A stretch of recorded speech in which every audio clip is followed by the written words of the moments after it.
From New York City, the makers of Clipper Craft Clothes for Men and 1,036 leading retail stores from coast to coast present the world's most famous detective, Sherlock Holmes.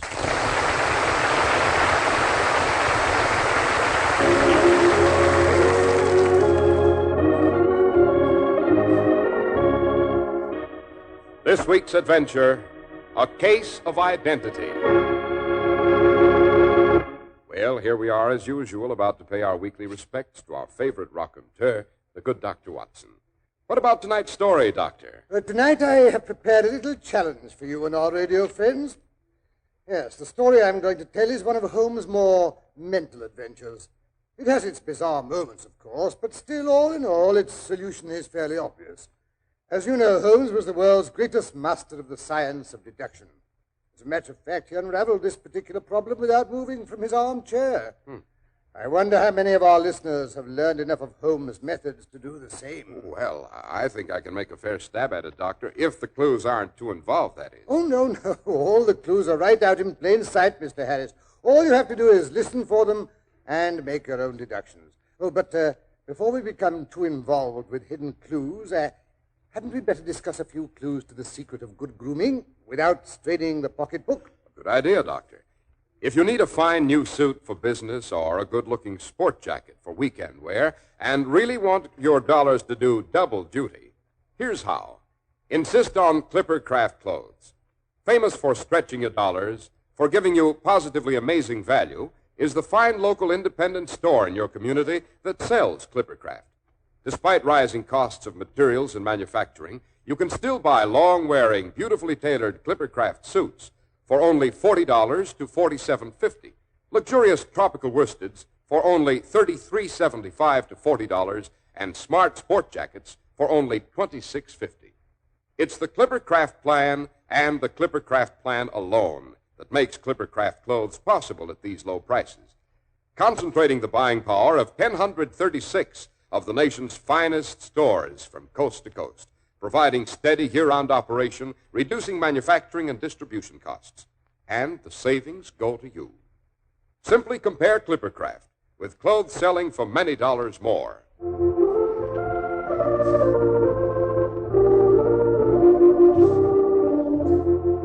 And now, Dr. Watson, back to the adventure you think we should be able to solve for ourselves. Right, Mr. Harris. It was during the middle years of our joint occupancy of the lodgings in Baker Street. Holmes and I sat relaxed in two easy chairs on either side of the living room fire. Holmes' long legs stretched out in front of him, his head wreathed in the smoke from his favorite pipe, a horrible black, greasy old clay affair that he coddled as if it were a child.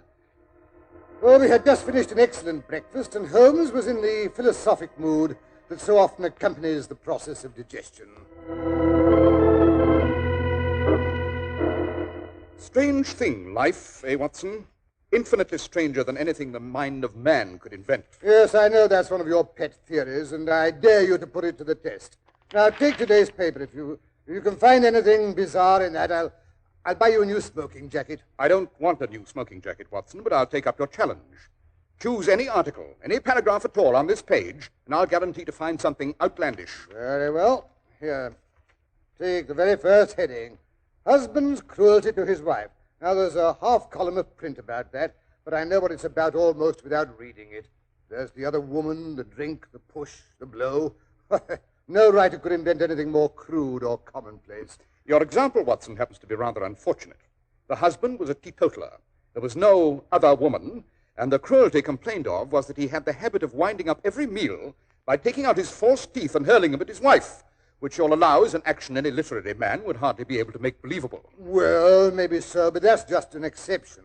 Life is made up of exceptions, Watson. There's one now, standing on the pavement on the opposite side of the street. Well, you mean that large, Hebe-like young woman with the enormous boa around her neck and the curling red feather in the hat? Yes.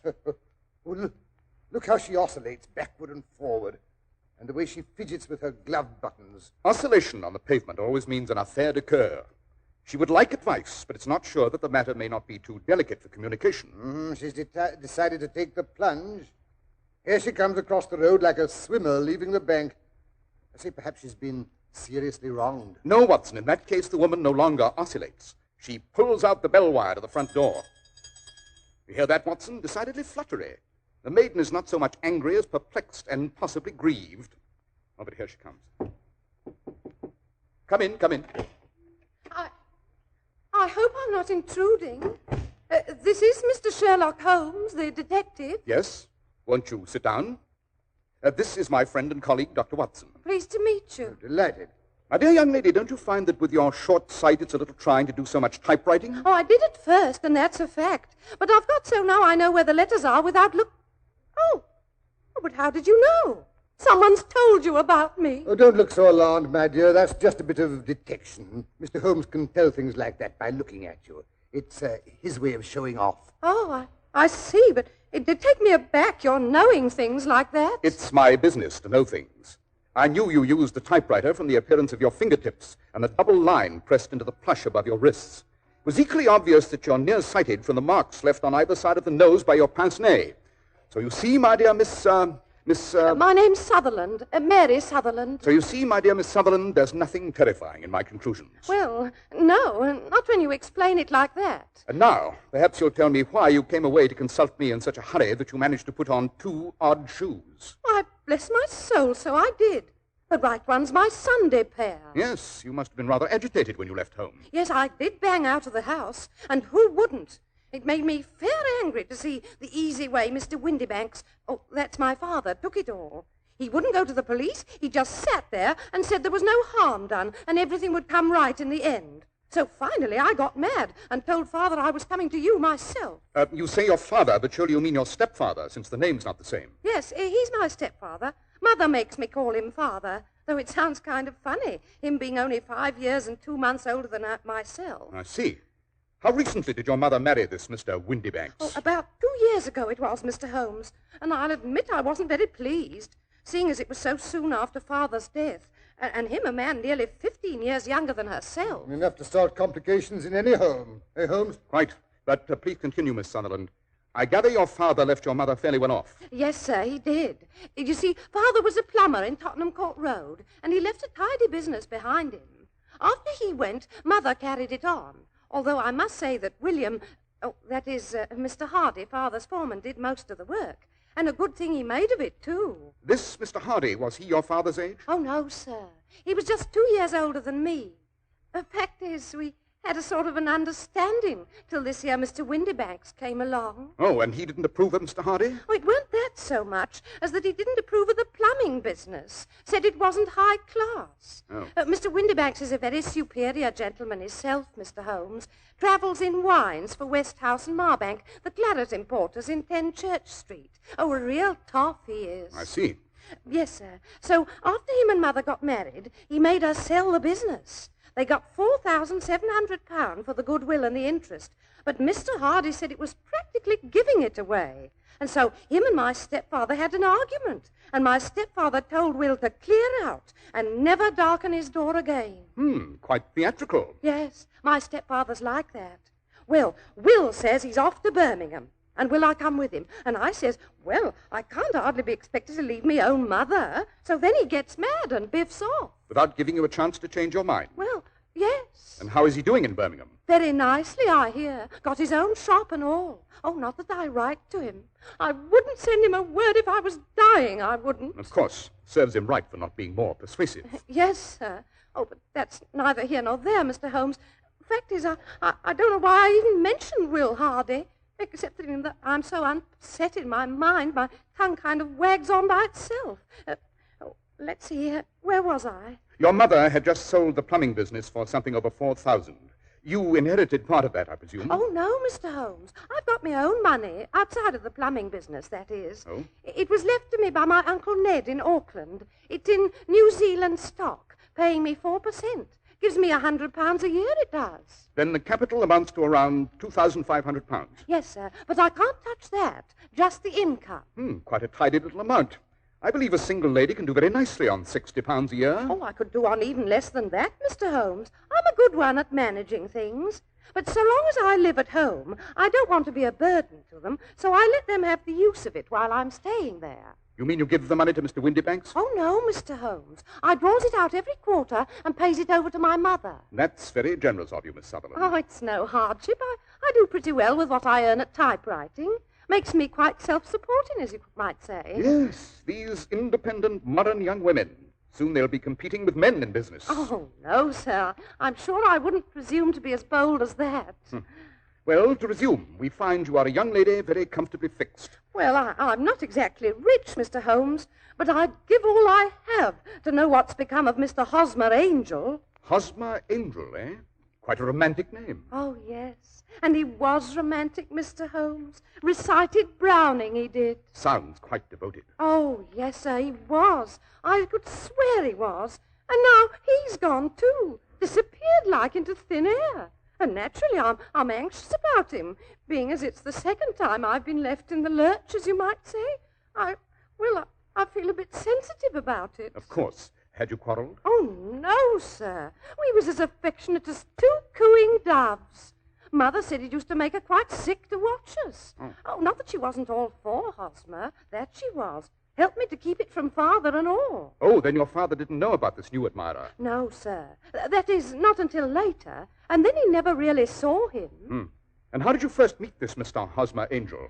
Well, Mr. Holmes, I met him at the gasfitter's ball. How romantic. Oh, yes, sir, it was. The gasfitters used to send father tickets while he was alive, and afterwards they kept on sending them to me and mother. Mr. Windybanks didn't wish us to go. He never did wish us to go anywhere. If I so much as wanted to go to a Sunday school treat, he would get quite mad about it. Rather unreasonable. Yes, sir. Well, it happened that the week of the ball, he had to go to France on business, so he wasn't there to make a scene when Mother and me went. It was a lovely ball, Mr. Holmes. I wouldn't have missed it for anything. It was there I met Hosmer. He was a lovely dancer. You should have seen him do the polka. Swept you quite off your feet, I've no doubt. Yes, sir. Well, he called next day to see if Mother and I had got home safe the night before. And after that, I went out once or twice for walks with him, and things was going along as smooth as you could wish. And then Father came home, and Hosmer couldn't come to the house anymore. No? No, sir. Father didn't like me to have young men come to the house. Said it didn't look well for a young girl to have followers. Rather a tyrant, eh? Oh, yes, sir. But pretty soon he had to go off to France again for a couple of weeks, so I started walking out with Hosmer again. And this Hosmer made no attempts to see you in the meantime? No, sir. I wanted to, but Mother said she didn't think it was safe. Oh, he wrote to me every day, Hosmer did. Oh, here, I brought the letters. I thought they might give you a clue. Quite right. We'll look them over later. Am I to take it that you and Mr. Angel had an understanding? Yes, sir. We were engaged after the first walk we took together. The first worker, eh, Holmes? Watson, don't interrupt. What was Mr. Angel's business, Miss Sutherland? He was a cashier in an office in Leadenhall Street. What office? Oh, that's the worst of it, Mr. Holmes. I don't know. Where did he live, then? Oh, he slept on the premises. And you don't know his address? No, sir, except that it was Leadenhall Street. Where did you address your letters? Leadenhall Street Post Office, to be left till called for. He said if they was to come to the office, he'd be ragged by the other clerks. I offered to typewrite them like he did his, but he wouldn't have that. Said that when I wrote them myself, it seemed like there was something of me in them. That'll show you how fond he was of me, Mr. Holmes. He was always thinking of little things like that. Yes, quite suggestive. Can you remember any other little things about Mr. Hosmer Angel? Any little peculiarities? He was a very shy man, Mr. Holmes. He'd rather walk with me in the evening than in the daylight, because he said he liked to hold my hand, but he didn't want to be conspicuous. Very considerate and gentlemanly. Oh, yes, sir, he was a thorough gentleman, with the silkiest brown beard. Even his voice was soft-like. He told me he'd had quinsy and swollen glands when he was young, and it left him with a weak throat. How unfortunate. Yes, sir. His eyes were kind of weak, too, like mine, and he wore tinted glasses against the glare. I'd say he was about 5'5" and had small hands and feet. I see.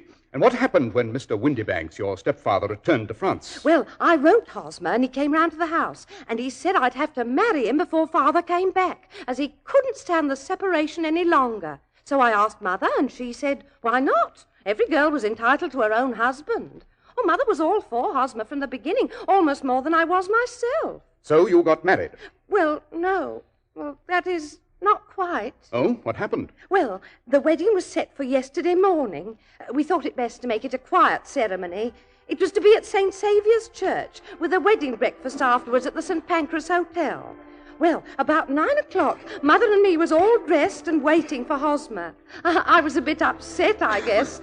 You know how a bride feels, Mr. Holmes.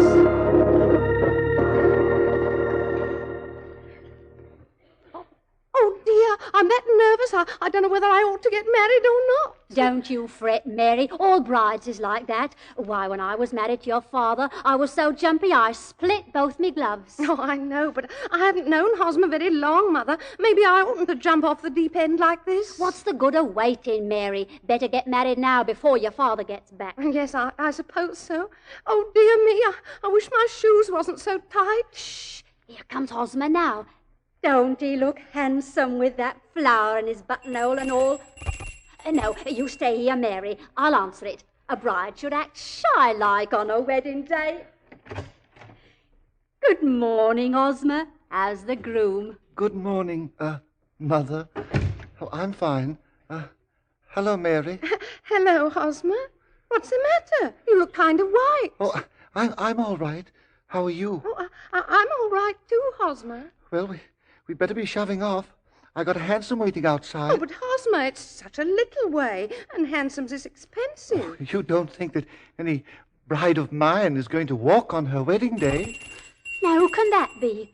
Hosmer, you're as full of jumps as a kangaroo. Now I'll go. What is it? Telegram? Oh, thank you. It's a telegram. Maybe somebody's died. I'm almost afraid to look. But here, let me. I'm used to these things.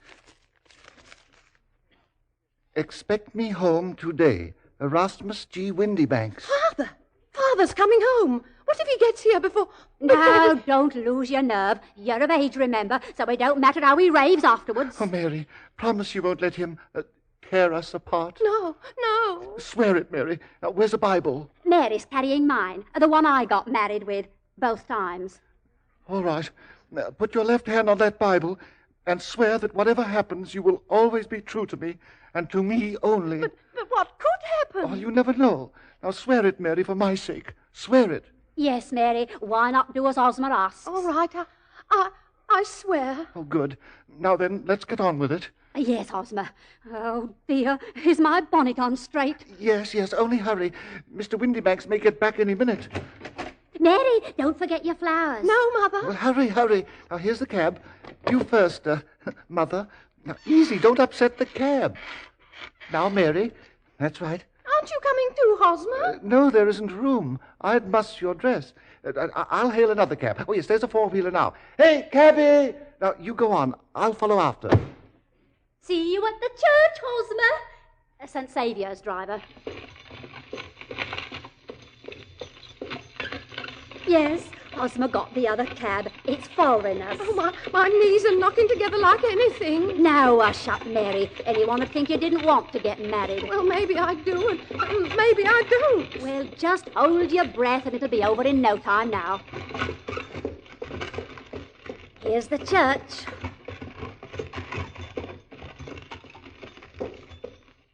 You get out first and mind your dress. That's it. Now help me. Here, not so fast. I'm no blinking acrobat. That's it. Here, cabby. Oh, here comes Hosmer's four-wheeler now.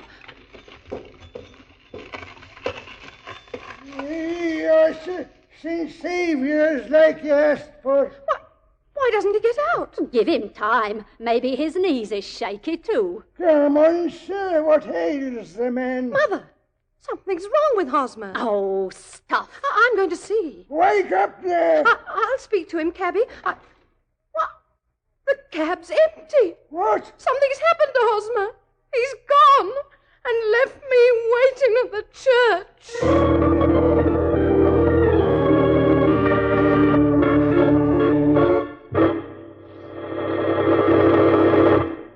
Every day is value day when you insist on clothes by Clippercraft.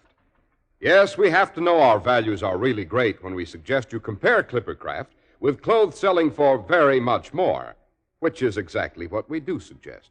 Because there's a great big idea behind Clippercraft clothes in the form of the famous Clippercraft plan. You get the benefit of great savings made by concentrating the buying power of 1,036 of the nation's finest stores from coast to coast. Yes, the Clippercraft plan really streamlines the fine old craft of clothes making. When you can get such remarkably fine quality in suits for only $40 to $47.50, in tropical worsteds for only $33.75 to $40, and in sport jackets for only $26.50, why pay more? For selling expensive clothes at inexpensive low prices at the nation's finest stores is the great big idea behind the Clippercraft plan. That's why men who know insist on Clippercraft clothes. So be sure to visit the Clippercraft store in your city. These leading stores in the metropolitan area are proud to add their names to Clippercraft in your suits, top coats, sport jackets, and tropicals. In Manhattan, Saks 34th, Broadway at 34th. John Wanamaker Men's Stores, Broadway at 8th and 67 Liberty Street. In Brooklyn, Abraham and Strauss. In Newark, New Jersey, Boulevard Men's Shop, Kresge Newark. And in Jamaica, the B&B Clothes Shop, 16408 Jamaica Avenue. And now back to Baker Street, where we find Dr. Watson commiserating with the young lady who has been left waiting at the church. A shameful way for any gentleman to act, deserting his bride at the altar. Oh, no, Dr. Watson, I'm sure he didn't do that. Not on purpose, that is. He was too kind for that. And then there's that pledge I gave him. Oh, you think he foresaw some unforeseen danger, and that's why he made you take the oath? Yes, sir. Have you any notion what it could have been? No, sir. How did your father take it? I presume he found out. Oh, yes, sir. He was quite consoling, really. Remarkable. Oh, it drives me half mad to think of it, Mr. Holmes. It's not as if it was the first time I'd been disappointed. I understand. I shall be delighted to glance into the matter for you, Miss Sutherland. Now, let me advise you to turn the whole matter over to me, and don't let your mind dwell on it any further. Above all, try to let Mr. Hosmer Angel vanish from your memory, as he's done from your life. Then you don't think I'll ever see him again? I'm afraid not. Oh, dearie me. You've been very kind, Mr. Holmes, I'm sure. I don't know how to thank you. Not at all, Miss Sutherland. Well, good day, gentlemen. Oh, where's my hanky? Oh, here it is. Oh, dearie me. Another romance blighted.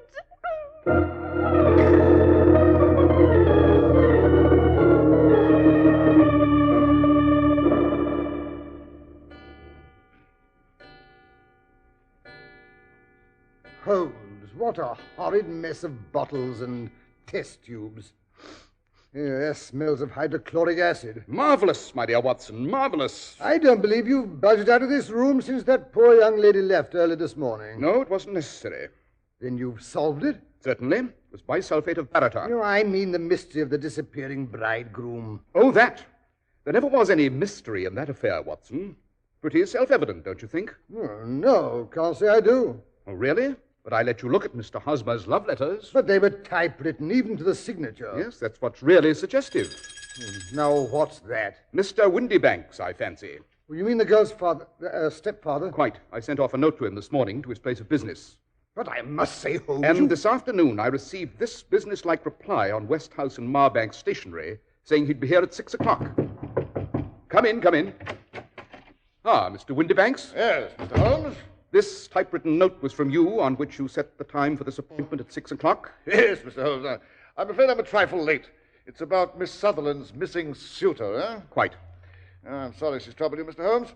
But you know what young girls are. Besides, it's a useless expense. Because how in the name of this and that can you expect to locate Hosmer Angel? Pardon me if I disagree with you, Mr. Windybanks, but I have every reason to believe that I have located Mr. Hosmer Angel. Delighted, Mr. Holmes, delighted. Yes. I wonder if anyone's ever told you that a typewriter has really quite as much individuality as a man's handwriting. Ah, you don't say. Oh, but I most emphatically do. Every typewriter develops its own little idiosyncrasies. Now, this note of yours, Mr. Windybanks, you'll notice that all the E's are slightly slurred, and there's a slight defect in the tail of the R. Yes, I never noticed it before. Obviously. Now, I have here 4 letters which purport to come from the missing man.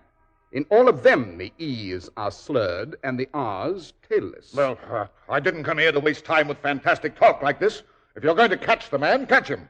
And let me know when you succeed. Certainly. Watson, be good enough to lock the door. With pleasure. Now then, Mr. Windybanks, I have caught Mr. Hosmer Angel, because you yourself are that gentleman. But I... Well, what if I am? I didn't marry the girl, did I? It's not actionable. No, your conduct is even worse than that. It's dishonorable and degrading. In the first place, you're the sort of scoundrel who marries an older woman for her money. Not satisfied, you want to assure yourself of the daughter's income, which you'll lose if she marries. You make her break off with her first sweetheart.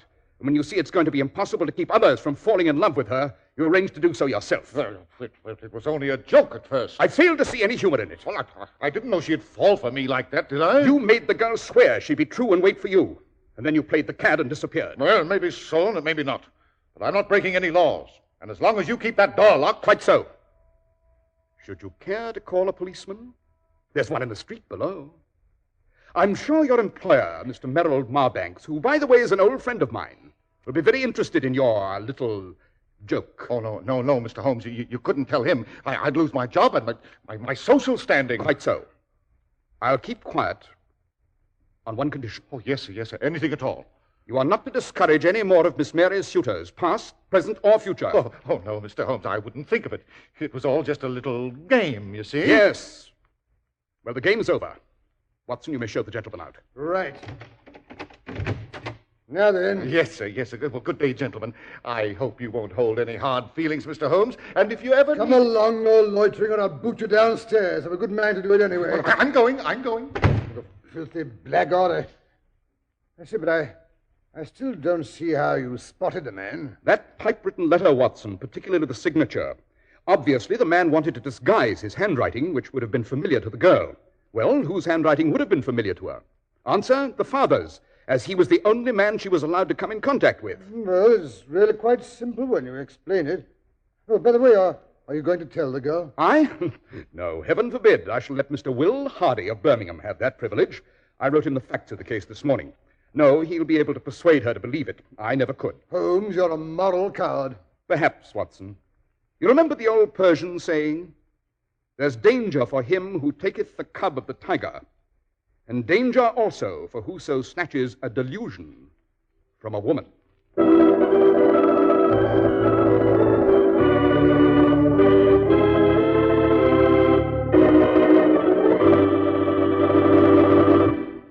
Now then, Mr. Harris, did you guess the solution? Well, when Holmes began to talk about typewriters, I started to have an inkling, Doctor, but before that, I'll admit I was pretty much at sea. Why, Mr. Harris, I'm surprised, and after all my teaching.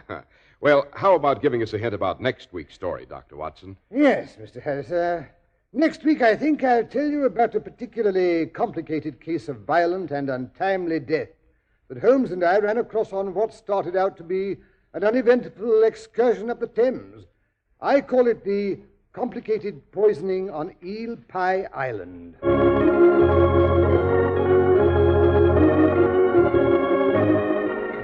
The makers of Clipper Craft Clothes and 1,036 leading stores from coast to coast have brought you another in the new series of broadcasts featuring the world's most famous detective, Sherlock Holmes. Our stories are based upon the character Sherlock Holmes, created by Sir Arthur Conan Doyle. Sherlock Holmes is played by John Stanley, Dr. Watson by Alfred Shirley, and the dramatizations are by Edith Meiser. Sherlock Holmes is produced and directed by Basil Lochran, with special music by Albert Berman. If you don't know your Clipper Craft dealer, write Clipper Craft, 200 Fifth Avenue, New York City. Be sure to listen next week to Sherlock Holmes in The Complicated Poisoning on Eel Pie Island.